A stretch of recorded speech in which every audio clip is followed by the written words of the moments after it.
So, first things first with the both glow plugs, what we're going to do is switch the engine on and get the connectors off the 4 glow plugs here as we're changing the flow on this one. Use a set of long nose pliers to do that, we'll show you. At this exact point in time I can't find them, but short and simply what you're going to do is just find your crimp there. I've got these locked so they don't squeeze right tight together. And we're just going to put that into there, put it in, give it a little tug like that. What you want to then do once you've got them all off is just pull them out the way so they're not going to obstruct you as you're doing it at all. And then if we look down, you'll see you've got quite a lot of muck and stuff down there. So what we're going to do is we're going to blow that out with some compressed air. Wear goggles doing this.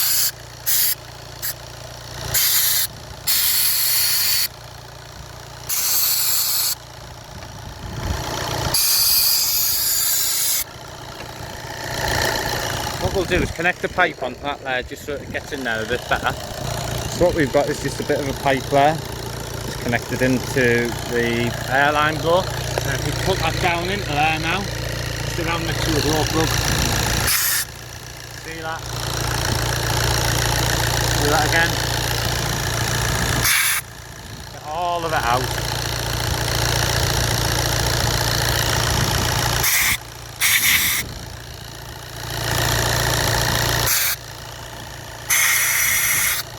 And go over them again.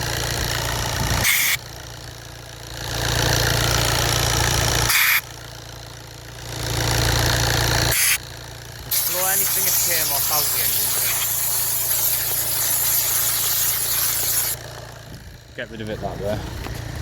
And then what you're going to do is get some lubrication and preferably with straw and put it down there, so we'll show you that. So getting in there. 1, 2, 3, 4. Right then, so I've got an extension set up there. I've got a 1/2 inch drive on a 1/8 drive adaptation with a long socket deep enough to go over the glow plug, 10mm socket going in, and then that might make it a bit awkward. And what we're going to do is I've got my snap-on blue point one on it, and we're not going to give it a lot, we're just going to give it a little feel. But look, I haven't actually touched that one yet.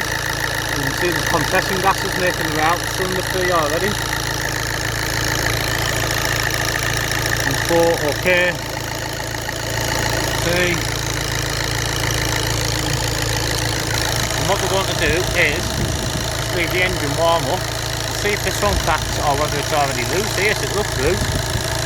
And it is loose, that's why. Cylinder 3 is already loose. Have a feel of the others while we're here. Can't get that little ratchet adapter through there, so what we'll do is we'll get a different extension. So we've sorted the extension stitch out now. What we'll do is go into there and just give her a little, that's number 4 done, so that's our problem. Let's go on to number 2.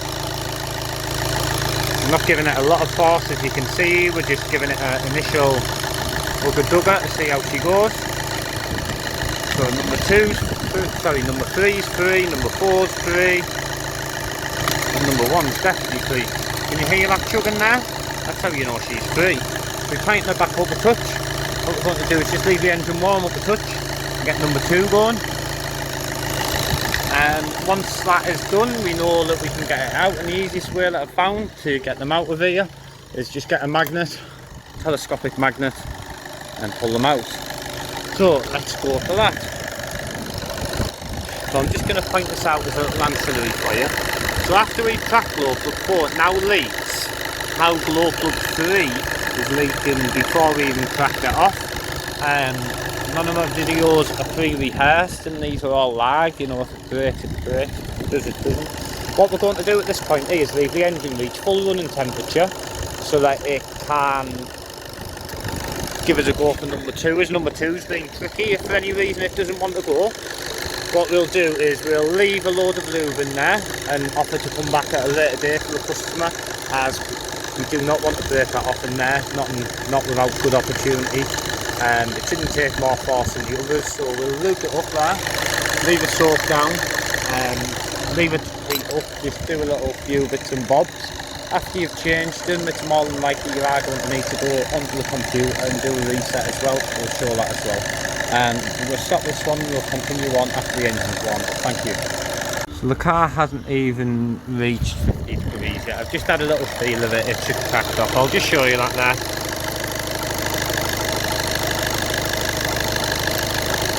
Right, so what we can do now, switch the engine off. Then we want to remove these glow plugs out of here entirely. There shouldn't be a lot of resistance. Number 2 is the one that I've just cracked, and I'll just give that a go, nice and easy. Like I say, it shouldn't be a lot of resistance. Any oil you've put in there is going to drop down a little bit. It's not going to cause any big issues. It's just going to come out and go through the system. But like I say, it's got a bit of oil into there. Any big issues? We crack them all.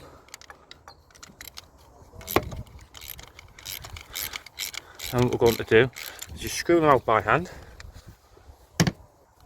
each and every one of them. So I'm not going to show you all of that, I'm going to just get them out and I'll show you them. Magnetic pickup tool, get themselves down there. Can we get them? No, we can't. Get this one.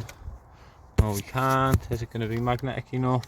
These ones have got no magneticity to them whatsoever, so what we're going to do is get the long nose pliers out. Right, I'm struggling to find the end of the long nose pliers, so what you do is you get the end of your latex gloves, your nitrile gloves, whoever you're using, push it down. This acts like a little grommer for your 10mm socket. It's like a little, makes it into like a little mini spark plug socket. So we stick her in, pull her out. It's under number 4. So we'll lay them out in order. So we've got 1. Well, that's actually cylinder 4. What we do is stick that over there. Make sure they're screwed right out. This one's been a bit tougher.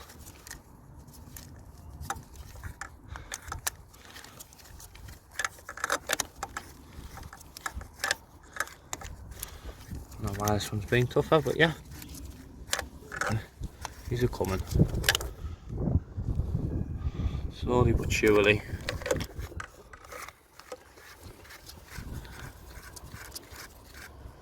There she is. So that one there, because that was getting bypassed, you can see where the exhaust combustion gases are actually bypassing it, where it wasn't in far enough, is that area there. So if what I'll do is I'll get the others out and then we'll compare them to how they were when we changed them. So that's them all laid out in order of cylinders 1, 2, 3 and 4. As again we can see the combustion gases where they were escaping on cylinder 3 there. You can see how wet the plug is off the oil in comparison to the others. Yeah, it'll run a lot better after, well, it won't run a lot better, it'll get a few horsepower back, that's for sure. What we're going to do now is put the 4 new wash glow plugs in we've got. Right then, so what we've done is we've just dropped them all in by hand on there. What we're then going to do is get our 10mm socket and just wind them all the way down by hand. As I say, we just wind them in by hand and just until they reach their natural point of resting there.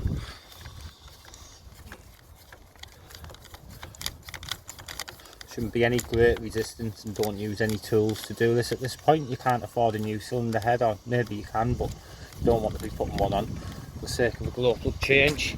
Make sure you don't lose your boxes, they're trying to escape. Don't leave a messy job. We've actually cleaned up the opposite of a mess. This one here was a little bit tough going down there because it's obviously had the carbon building up along the neck of where the glow plug's sitting into it. She's threading in just beautifully. And then the next important step after we've threaded them down is torquing them down. So what you find with the glow plugs is they all tend to have their own manufacturer specs, so you need to ensure you follow the specification for your car. A lot of glow plugs and spark plug manufacturers tend to put the specification on there for the glow plugs.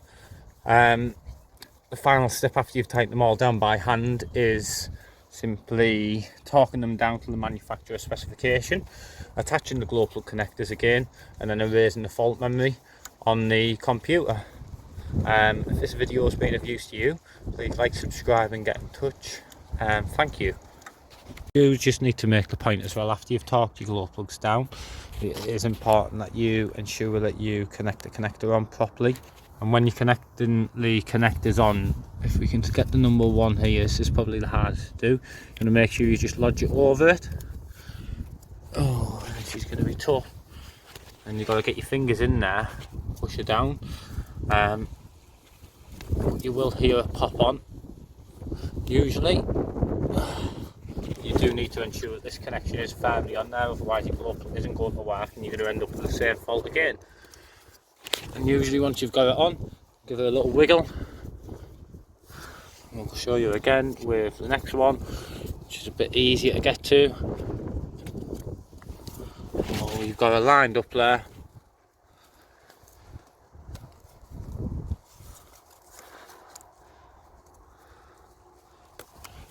You snap it up there. I'll just put the phone down one moment while we do this.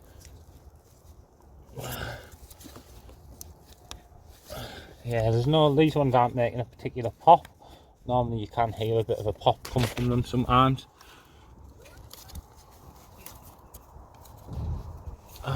You can feel it though, you can feel it. So make sure your connectors do go on. You hear that pop there, that pop. You can get this one to do it too. It did pop in there right at the end. So what we're going to do now is we've got the connectors on, put the engine cover back on and erase the fault memory. Right then, so we've changed the glow plugs and now the engine light is still on there. So what we're going to do is go into the control unit for the engine on this car. Engine control unit there. I'm using the Autel MK08. It's a really good computer for the price of it, especially with active tests and stuff. No subscriptions and sponsorships here like I wish. But what we're going to do is going to read trouble codes, and then it's going to tell us that it's still active and static, which we're aware of, as it's going to take about 40 cycles of the ignition before it self-registers that there. So we're going to clear the code out of it. Clear, clear, clear. No trouble code detected. Cycle the ignition a couple of times. Start the car. Make sure our engine light remains out. Go back to the codes. No fault codes detected. Could it just draw anyone's attention? You might have noted, and I've let my customer know that the high pressure fuel line connection to the fuel rail severely corroded. I'm aware of that and I've made the customer aware, and we're going to get that resolved in the near future. Please subscribe if this video has been of use to you, and thank you all for watching. Have a good day.